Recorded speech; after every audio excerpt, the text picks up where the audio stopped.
বিসমিল্লাহির রহমানির রহিম। আসসালামু আলাইকুম।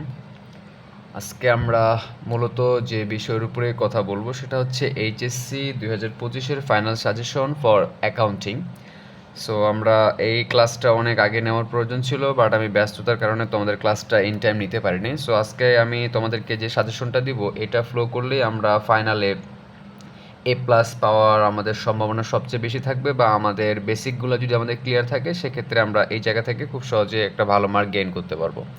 তো এখন কথা হচ্ছে আমাদের ফার্স্ট পেপারে কোন কোন চ্যাপ্টারগুলো আমাদের পরীক্ষায় আসবে এই জিনিসগুলো আমি জাস্ট এখানে লিখে দিছি, যে হচ্ছে চ্যাপ্টার 1 আর হচ্ছে 2, তারপর হচ্ছে 3, তারপর হচ্ছে 4, তারপর হচ্ছে 7, 8 আরটা হচ্ছে 9 অধ্যায়। তো এখন কথা হচ্ছে আমাদের 1 আর 2 চ্যাপ্টার মূলত হচ্ছে জাবেদা রিলেটেড, ঠিক আছে? তো আমরা এই ক্লাসটা আজকে যেটা করব, এই ক্লাসের প্রত্যেকটা পয়েন্ট তোমরা কাইন্ডলি খাতার মধ্যে লিখে রাখবা যে আমরা কোন কোন পয়েন্টের উপরে কথা বলতেছি, ঠিক আছে? আমাদের সব পয়েন্ট পড়ার কোনো প্রয়োজন নাই, যে পয়েন্টগুলো পরীক্ষায় সবচেয়ে বেশি আসে আমরা সেই পয়েন্টগুলো বেশি পরীক্ষায় ফোকাস করব, ঠিক আছে? সো এখন আমাদের 1 নাম্বার পয়েন্ট হচ্ছে আমাদের 1 আর 2 অধ্যায়ে যে প্রশ্নগুলো সবচেয়ে বেশি আসে, আমরা বিগত সালের প্রশ্নগুলো মানে দেখার পরে যেটা বুঝলাম যে 1 আর 2 চ্যাপ্টার থেকে আমাদের মিনিমাম প্রশ্ন হবে কয়টা? 4টা। তো এখন কথা হচ্ছে এই যে 4টা প্রশ্ন হবে, এই 4টা প্রশ্ন কী টাইপের হইতে পারে তোমরা জাস্ট এই জিনিসগুলো একটু খাতার মধ্যে লিখে রাখবা।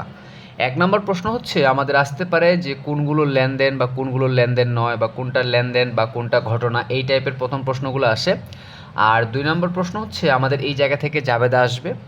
জাবেদাগুলো আমাদের খুব ভালোভাবে ক্লিয়ার রাখতে লাগবে। সেক্ষেত্রে আমরা যদি জাবেদাগুলো ক্লিয়ার রাখতে পারি তাহলে আমাদের এই জায়গা থেকে 4টা প্রশ্নের মধ্য থেকে মিনিমাম 3টা প্রশ্ন খুব ভালো মতো উত্তর দেওয়া পসিবল বা সম্ভব, ঠিক আছে? সো এখন কথা হচ্ছে 1 আর 2 চ্যাপ্টারের যে পয়েন্টগুলো আমাদের সবচেয়ে বেশি ইম্পর্টেন্ট তোমরা এই পয়েন্টগুলো একটু কাইন্ডলি খাতার মধ্যে লিখে রাখবা। 1 নম্বর পয়েন্ট হচ্ছে আমাদের আসতে পারে যে কোনগুলো লেনদেন বা কোনগুলো ঘটনা, এই টাইপের প্রশ্ন খুবই আসে আমাদের পরীক্ষার সময়। এগুলো বলে যে কোনগুলো লেনদেন নয় তার পরিমাণ নির্ণয় করো, বা কোনগুলো তোমার ঘটনা তার কারণ ব্যাখ্যা করো, এই টাইপের প্রশ্নগুলো আমাদের সবচেয়ে বেশি আসে। আর কথা হচ্ছে আমাদের 2 নম্বরে আসে তোমার হচ্ছে জাবেদা, ঠিক আছে? বা জাবেদার পরে তোমাদের এই জায়গা থেকে আসতে পারে যে জাবেদা দেওয়ার পরে আমাদের জাবেদার শ্রেণী বিভাগ চাইলো, বা জাবেদা দিয়ে প্রভাব চাইতে পারে, ঠিক আছে? বা হচ্ছে কি বলে আধুনিক পদ্ধতিতে শ্রেণীবিন্যাস করো, এই টাইপের প্রশ্ন আমাদের পরীক্ষায় সবচেয়ে বেশি আসে। সো তোমরা এই কয়েকটা পয়েন্ট এই জায়গা থেকে দেখে নিবা। আর গ নাম্বারে আমাদের যে পয়েন্টগুলো আসে সেগুলো তোমার হচ্ছে টেবিলের ছক আসতে পারে, ঠিক আছে? টেবিলের ছকের প্রশ্নগুলো এ ইকুয়াল এল প্লাস ওই, এইভাবে তোমার প্রশ্নটাকে সলভ করতে লাগবে। তোমরা এইভাবে এই প্রশ্নগুলো দেখবা। আর এই জায়গা থেকে আরেকটা জিনিস আছে যে সেটা হচ্ছে প্রারম্ভিক মূলধনের পরিমাণ নির্ণয় করো, বা হচ্ছে তোমার শুধুমাত্র মূলধনের পরিমাণ নির্ণয় করো, বা হচ্ছে নিট বিক্রয়ের পরিমাণ নির্ণয় করো, বা নিট ক্রয়ের পরিমাণ নির্ণয় করো, বা হচ্ছে নিট প্রাপ্য হিসাব বা নিট দেনাদার হিসাব, ঠিক আছে? বা হচ্ছে এখান থেকে নিট পাওনাদার হিসাব বা নিট প্রদেয় হিসাব, এই টাইপের প্রশ্নগুলো আমাদের পরীক্ষায় সবচেয়ে বেশি আসে। সো তোমরা এই কয়েকটা পয়েন্ট একটু ভালো মতো দেখবা। আর এখান থেকে আরেকটা জিনিস প্রশ্ন আসে, সেটা তোমার হচ্ছে নিট সেবা আয়ের পরিমাণ নির্ণয় করো, এই টাইপের প্রশ্নগুলো আমাদের পরীক্ষায় সবচেয়ে বেশি আসে। তোমরা সো এই পয়েন্টগুলো একটু ভালো মতো বাসায় দেখে নিবা, ঠিক আছে? আর এখান থেকে 1 আর 2 অধ্যায় থেকে আর যদি আমরা প্রশ্ন বলি সেক্ষেত্রে আমাদের নেক্সট প্রশ্ন হইতে পারে যে আমাদের নগদ প্রাপ্তি বা হচ্ছে নগদ প্রদান জাবেদা, এই প্রশ্নগুলো সবচেয়ে বেশি আসে। আর এখান থেকে আমাদের চালান, cash memo, voucher, debit note, credit note, তারপরে এই জায়গা থেকে আমাদের খতিয়ানগুলো আসে। সো জাবেদা পারলে আমাদের ক্ষেত্রে খতিয়ান করাটা সবচেয়ে বেশি ইজি হবে। তোমরা কাইন্ডলি চালান, cash memo, voucher, debit note আর হচ্ছে নগদ প্রাপ্তি আর নগদ প্রদান, এই কয়েকটা জিনিস এখান থেকে সবচেয়ে বেশি আমাদের পরীক্ষায় আসে। এই পয়েন্টগুলো তোমরা একটু ভালো মতো দেখে নিবা। আর নেক্সট হচ্ছে আমরা যদি বলি এই জায়গা থেকে আমাদের নগদান বইয়ের ক্ষেত্রে তোমরা সবচেয়ে বেশি ফোকাস করবা 2 ঘোড়া আর 3 ঘোড়া নগদান বই থেকে, ঠিক আছে? 2 ঘোড়া 3 ঘোড়া নগদান বইটা একটু ভালো মতো খেয়াল করবা। আর এই জায়গা থেকে মনে রাখবা যে আমাদের বাট্টার জিনিসগুলো সবচেয়ে বেশি আসে, যে প্রদত্ত বাট্টা বা হচ্ছে প্রাপ্ত বাট্টা বা হচ্ছে কারবারি বাট্টা, এই প্রশ্নগুলো আমরা কিভাবে বের করব এই জিনিসগুলো একটু ভালো মতো মানে দেখে নিবা। আর পরীক্ষার সময় আমি যেগুলো দেখলাম যে সবচেয়ে বেশি পরীক্ষায় 3 ঘোড়া নগদান বইটা বেশি আসছে, তবে তোমরা 2 ঘোড়া নগদান বই, 3 ঘোড়া নগদান বইটা ভালো মতো দেখবা। আর সেই জায়গা থেকে খুচরা নগদান বইটা একটু দেখবা। আর আমি তোমাদেরকে বারবার রিকোয়েস্ট করে বলবো যে এই চ্যাপ্টারে তোমাদের যদি ভালো মার্ক গেইন করতে চাও, সো তোমাদের 1 আর 2 চ্যাপ্টার থেকে আমাদের জাবেদাটা ভালো মতো সলভ করতে লাগবে। তাহলে আমরা এই জায়গা থেকে 4টা প্রশ্ন অনায়াসে সলভ করতে পারবো। এটা হচ্ছে 1 আর 2 চ্যাপ্টারের। সো 1 আর 2 চ্যাপ্টার থেকে আমাদের মিনিমাম 4টা প্রশ্ন হবে। আর আমি 3 অধ্যায় যেটা বলবো সেটা হচ্ছে ব্যাংক সমন্বয় বিবরণী। এই টপিকটা আমি আসলে মূলত পড়াই না, এই টপিকটা আমার কাছে একটু মানে প্যাস মনে হয়। সো তোমরা এই টপিকটা চাইলে স্কিপ করতে পারো, কোনো সমস্যা নেই। আর চাইলে তোমরা এখান থেকে সলভ করতে পারো। এখন আমাদের নেক্সট যেটা 4 অধ্যায়টা তোমার হচ্ছে র্যামিল। এখান থেকে র্যামিলের আমাদের ক নাম্বারে কোন কোন প্রশ্নগুলো আসতে পারে আমি তোমাদেরকে এই পয়েন্টগুলো একটু ভালো মতো বলে দিচ্ছি।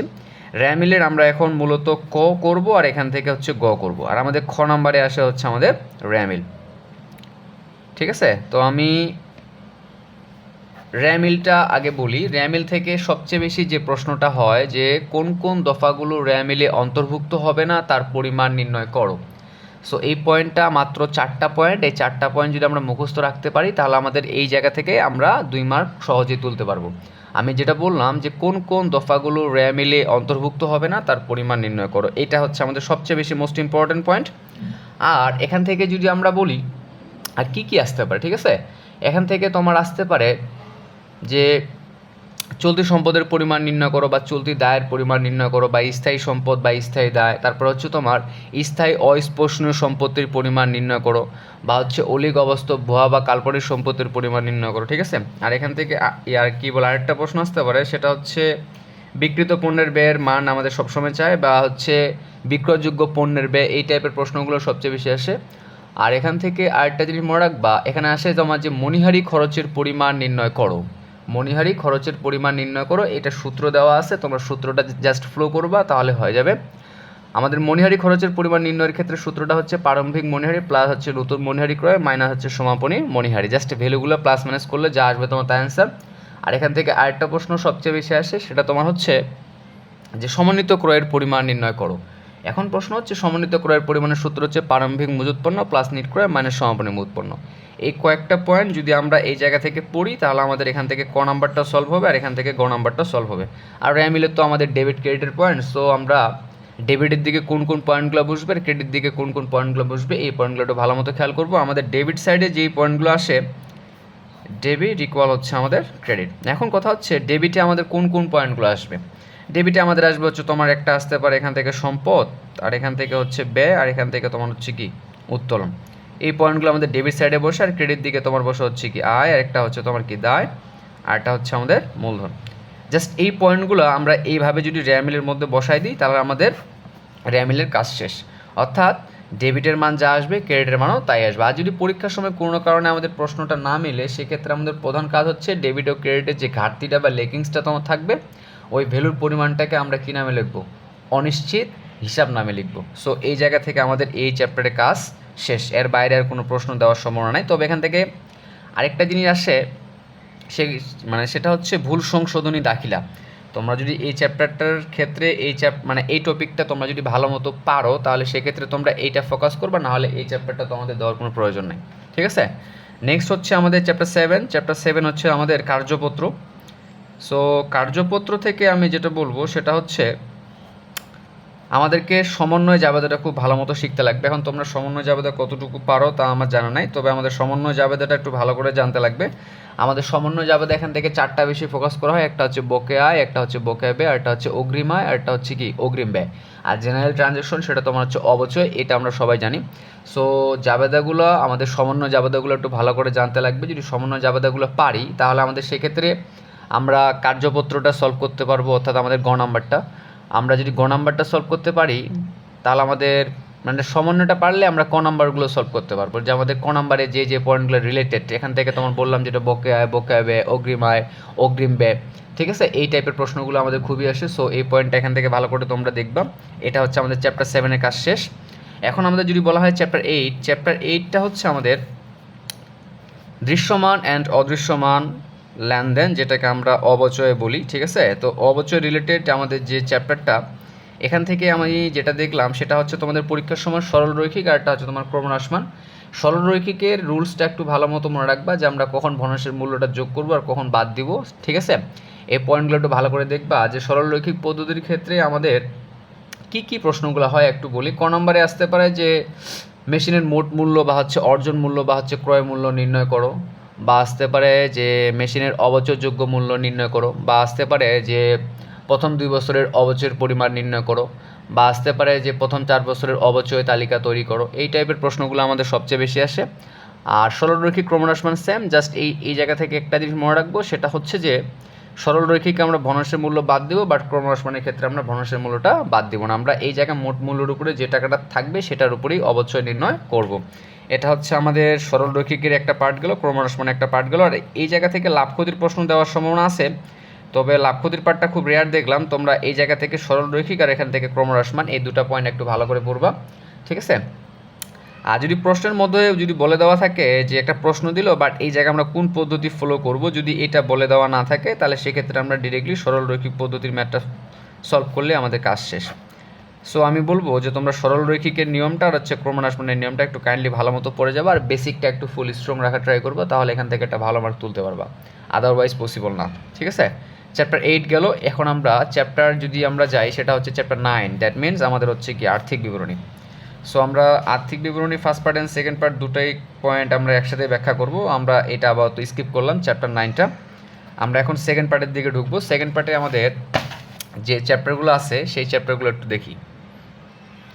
অ্যাকাউন্টিং দ্বিতীয় পত্রের আমাদের আসলে যে পার্টটা আছে, যে মানে অধ্যায়গুলো আছে, সেগুলো হচ্ছে 2 আছে, 4 আছে, 5 আছে, 6 আছে, 7 আছে, আর একটা হচ্ছে 8 আছে। সো আমরা প্রথমত আগে 2 চ্যাপ্টার সম্পর্কে একটু ব্যাখ্যাটা নিব, যে 2 চ্যাপ্টারটা তোমার হচ্ছে, এটা হচ্ছে একটা অংশীদারি ব্যবসায়, অংশীদারি ব্যবসায়। তো অংশীদারি ব্যবসায়ের আমি তোমাদের একটা বেসিক ক্লাস আমাদের সবগুলোই ভিডিও আপলোড করে দেওয়া আছে, তোমরা চাইলে ওখান থেকে দেখে নিতে পারো। তো আমরা অংশীদারি ব্যবসায়ের এখান থেকে আমরা ক নাম্বারে কী কী প্রশ্ন হইতে পারে, আর খ নাম্বারে কী হইতে পারে, আর গ নাম্বারে কী হইতে পারে। তো এখন কথা হচ্ছে তোমরা যদি ক নাম্বারের বেসিকগুলো বুঝো, আমি এই জায়গায় তোমাদের একটা টেকনিক বুঝাইছিলাম যে আমরা যদি লাভ লোকসান আবন্টন হিসাবের যে পয়েন্টগুলো ছিল, আমি তোমাদের এই পয়েন্টগুলো খুব ভালো মতো ক্লাসে তোমাদের ব্যাখ্যা দেওয়া আছে, তোমরা একটু কাইন্ডলি দেখে নেবে ওখান থেকে। তো আমরা যদি খ নাম্বারটা সলভ করতে পারি, খ নাম্বারটা সলভ করতে পারলে আমাদের ক নাম্বারটা খুব ইজিলি আমরা সলভ করতে পারবো, মানে এটা না পড়লেও চলে। আর এখান থেকে গ নাম্বারটা, অর্থাৎ যদি তুমি খ পারো তাহলে তুমি গ নাম্বারটা ইজিলি সলভ করতে পারবা। তো এখন প্রশ্ন হচ্ছে আমাদের খ নাম্বারের প্রশ্নটা আমি তোমাদেরকে বলে দিয়েছিলাম যেটা কীভাবে আমরা তৈরি করব লাভ লোকসান আবন্টন হিসাব। তো এখন এটা করার ক্ষেত্রে আমাদেরকে একটু বেসিকটা স্ট্রং করতে লাগবে, যে আমাদের ফার্স্ট টাইম উত্তোলনের সূত্রটা বের করার টেকনিক জানতে লাগবে, ঠিক আছে।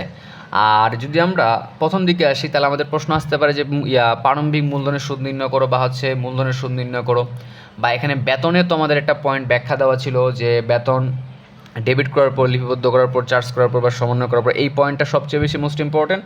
আমরা বিগত সালে যে প্রশ্নগুলো দেখলাম যে প্রত্যেকটা প্রশ্নের মধ্যে এই টাইপের প্রশ্নগুলো সবচেয়ে বেশি আসছে। সো তোমরা বেতনের যে কাহিনীটা এটা একটু কাইন্ডলি ভালো মতো দেখে যাবা, যে বেতন ডেবিট করার পর, লিপিবদ্ধ করার পর, চার্জ করার পর বা সমন্বয় করার পর, ঠিক আছে। এই পয়েন্টগুলো একটু ভালো করে দেখবা।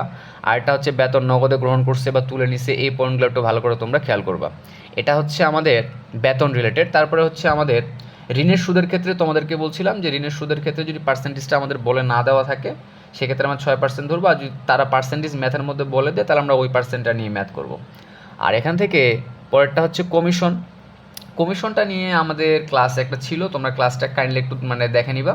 আর এখান থেকে নেক্সট পয়েন্ট সেটা হচ্ছে মুনাফার অংশ। তোমাদেরকে বলছিলাম যে মুনাফার অংশটা সবচেয়ে বেশি মানে স্টুডেন্ট এই জায়গাটাতে ভুল করে, যে আমরা মুনাফার অংশটা কিভাবে বন্টন করব।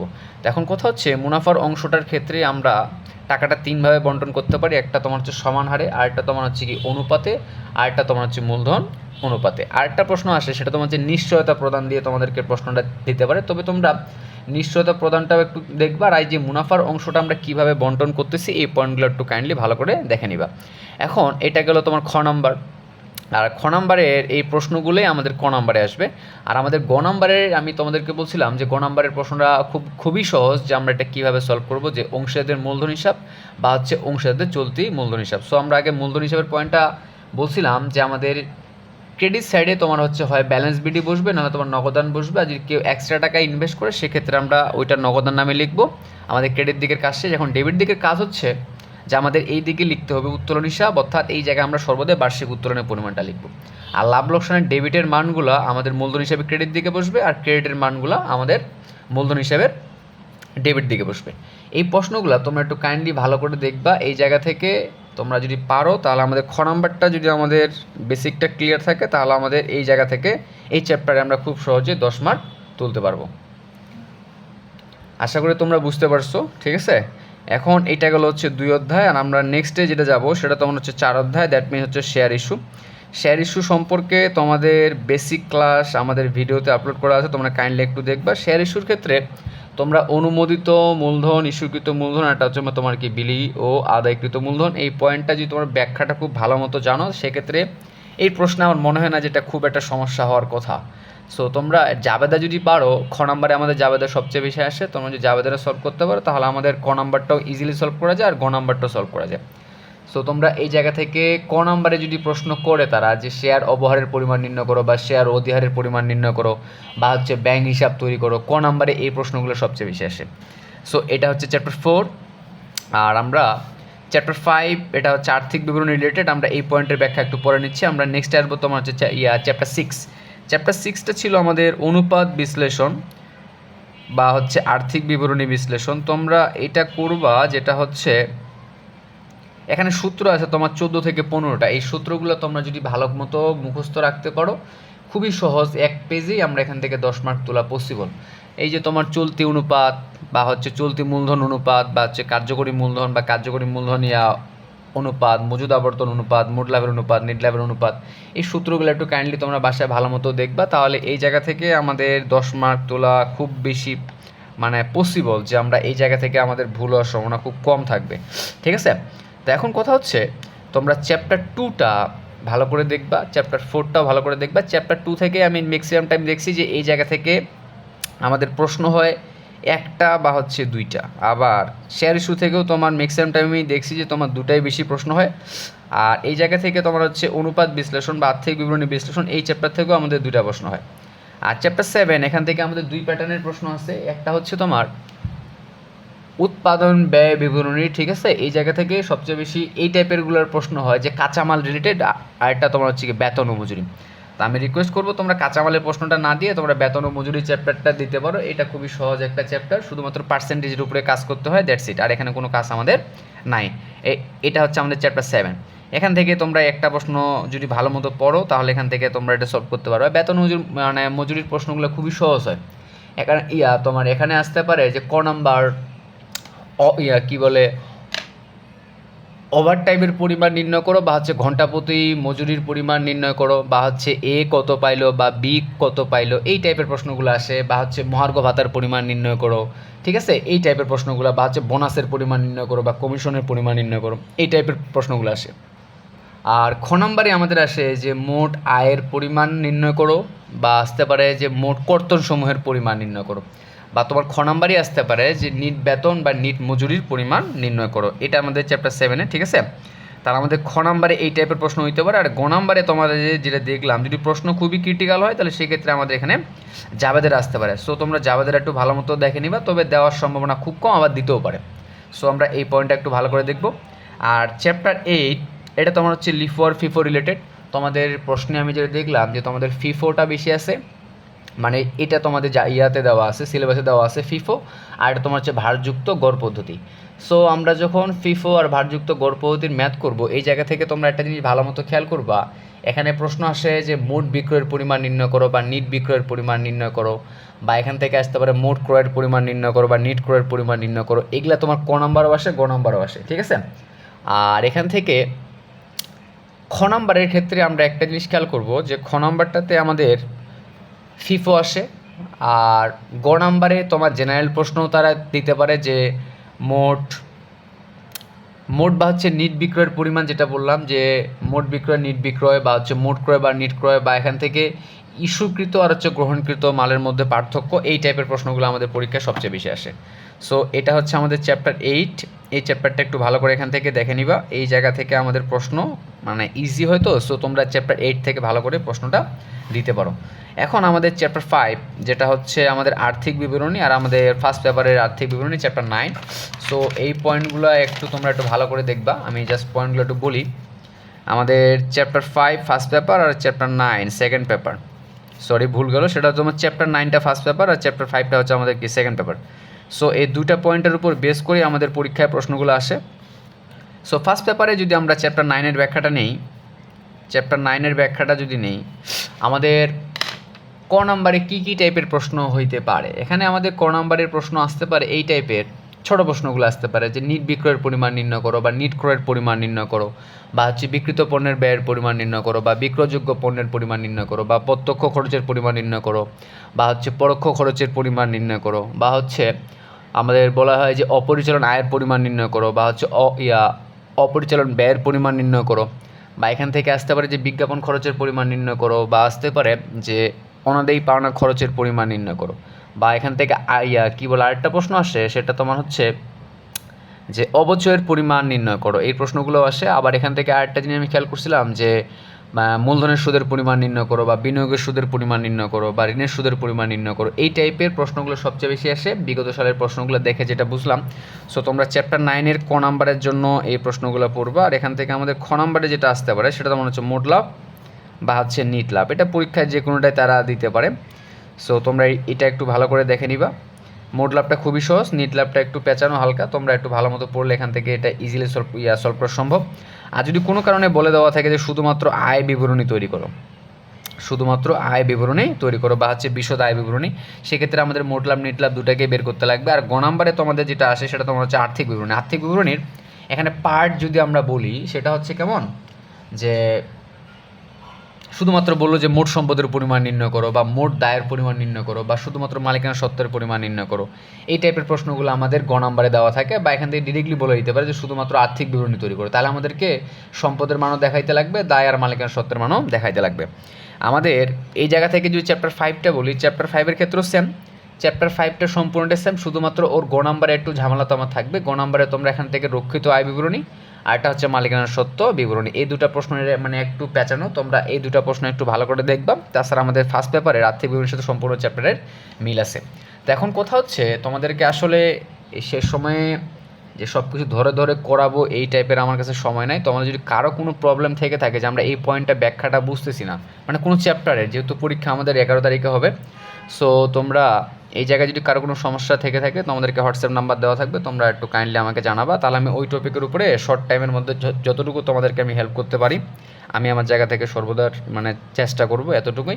আর তোমরা একটু কাইন্ডলি অ্যাকাউন্টিংয়ের সম্পূর্ণ বেসিকগুলো একটু ভালো মতো পড়বা, যেই চ্যাপ্টারটা তোমরা যখন শুরু করবা তার সাথে এমসিকিউ যে পয়েন্টগুলো তোমার থাকবে ওই এমসিকিউর পয়েন্টগুলো তোমরা সঙ্গে সঙ্গে সলভ করে নিও, অর্থাৎ চ্যাপ্টারটা, ঠিক আছে। আর এর মধ্যে থেকে এমসিকিউ যদি কোনো ধরনের সমস্যা বের হয়ে যায় বা তোমরা সলভ করতে পারছো না, তোমরা আমাকে একটু জানাইও, আমি তোমাদেরকে হোয়াটসঅ্যাপ নাম্বারটা দিয়ে রাখবো। ইনশাল্লাহ আমি তোমাদেরকে যতটুকু পারবো সাপোর্ট করব। সো তোমরা অ্যাকাউন্টিং পরীক্ষাটা ভালো করেই দাও, ইনশাল্লাহ আমাদের আবারও দেখা হবে। আর যদি কারো কোনো সমস্যা থাকে যে আমি এই জিনিসটা বুঝতেছি না, তাহলে আমরা সেই বিষয়ের উপরে এটা কোনো ক্লাস নেওয়া ট্রাই করব। তো ঠিক আছে, আজকে এই পর্যন্তই। তোমরা যদি কারো সমস্যা পার্সোনাল থেকে থাকে আমাকে জানাবা, আমি হেল্প করব তোমাদেরকে, বারবার বলতেছি, ঠিক আছে। তো তোমরা ভালো মতো পড়ো, ইনশাল্লাহ পরীক্ষা ভালো হবে। আবার ইনশাল্লাহ কোনো এডমিশন ক্লাসে আমাদের দেখা হবে, আমরা এডমিশনের ক্লাসগুলো খুব শীঘ্রই শুরু করব পরীক্ষার পর থেকে। সো আজকে এই পর্যন্তই, তোমরা ভালো থাকো, দেখা হবে আবারও। আল্লাহ হাফেজ, আসসালামু আলাইকুম।